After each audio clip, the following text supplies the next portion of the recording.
Alam mo kung ano real talk? Wag mong susubukan busitin yung mga taong kalmado. Yung mga taong tahimik lang. Ops. Ikaw to, di ba? Alam ko may mga tao dito na masyadong maloko, masyadong mapagbiro, masyadong mapagpatol. Konting kibit lang, bubunga ang kakagad. Pero alam nyo ba na mahirap kalabanin yung mga taong kalmado? Yung mga taong tahimik lang. Yung mga taong akala mo hindi sila papatol. Yung mga taong akala mo hindi sila papalag. Kasi tong mga taong to, tong mga taong tahimik na to, sila yung mga taong kapag naubos yung pasensya nila, kapag naputol yung PC nila, hindi mo gugustuhin kung anong kaya nilang gawin. Yun ang totoo. O diba ikaw to, tahimik lang? Tahimik ka lang pero alam mo lahat ng nangyayari sa paligid mo. Hindi ka basta nagre-react, hindi ka basta-basta pumapatol kasi alam mo na natatakot ka sa sarili mo, natatakot ka sa kung anong pwede mong gawin kapag hindi mo nakontrol yung galit mo. Hindi ka pumapatol dahil natatakot ka sa kanila.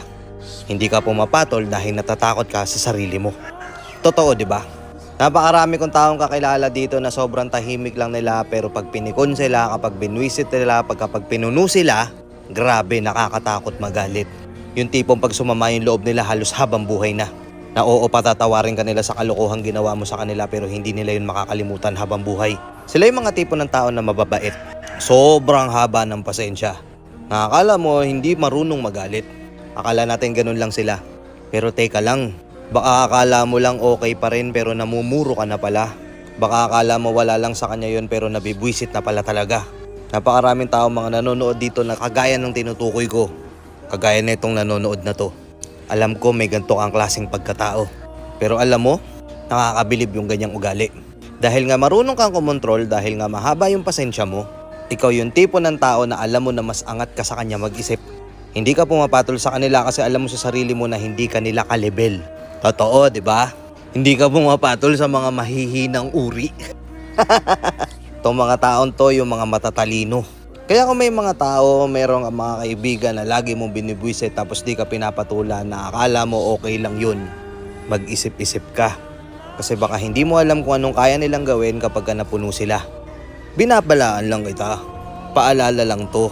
Kasi oo, kung feeling mo lahat ng tao sa baligid mo kaya mong busitin, kaya mong pagtripan, kaya mong gaguhin, kaya mong tarantaduhin, baka isang araw makahanap ka ng katapat mo. Baka isang araw yung taong binibwisit mo na akala mong hindi papatol sa'yo, biglang pumatol sa'yo tapos magiging ikaw yung biktima sa senaryo. 'Di ba? Kasi napakaraming tao sa mundong to na bibwisitin ka. Napakaraming tao dito na sila mag-uumpisa. Tapos kapag pinatulan mo, sila pa yung biktima. Totoo, 'di ba? Kaya nga oo, hindi ka na lang pumapatol. Lalo na kung bobo kausap yung kausap mo. 'Di ba? Ngayon, sino dito yung mga taong tinutukoy ko na to? Nandito ba kayo? Comment nga kayo sa comment section. Anong tingin nyo dito sa content na to? Tama ba yung mga sinabi ko? Let's go and peace out.